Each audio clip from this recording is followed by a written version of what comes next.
কবরে এসে প্রথম প্রশ্ন করবে, মুনকার নাকির যখন চলে আসবে, 40 কদম যখন আত্মীয় স্বজনরা লাশটাকে কবরের মধ্যে দিয়ে 40 কদম চলে যায়, তখনই ফেরেশতা চলে আসে।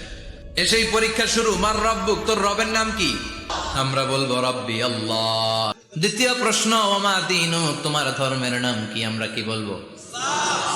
তৃতীয় প্রশ্ন, বিশ্বনবীর চেহারা দেখিয়ে বলা হবে, আতারিফু হাদার রাজুল, এই লোকটারে চিনো নাকি? আমরা বলবো চিনি, আমাদের প্রাণের নবী। সব প্রশ্নের উত্তর তুমি পেরেছো।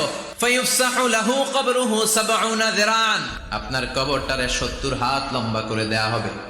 ওয়ায়ুফতাহু লাহু বাবুন ইলাল জান্নাহ, আপনার কবর থেকে জান্নাতের দিকে দরজা খুলে দেয়া হবে। ওয়ায়ুলবাসু মিন লিবাসি আহলিল জান্নাহ, জান্নাতের 2টা রেশমি কাপড়ের পোশাক এনে আপনারে পরিয়ে দেয়া হবে। আর বলা হবে, নাম কানাউমিল আরুস, ঘুমাও। তোমাকে লম্বা সময় পাড়ি দিতে হবে, ঘুমাও। কানাউমিল আরুস, যেমনি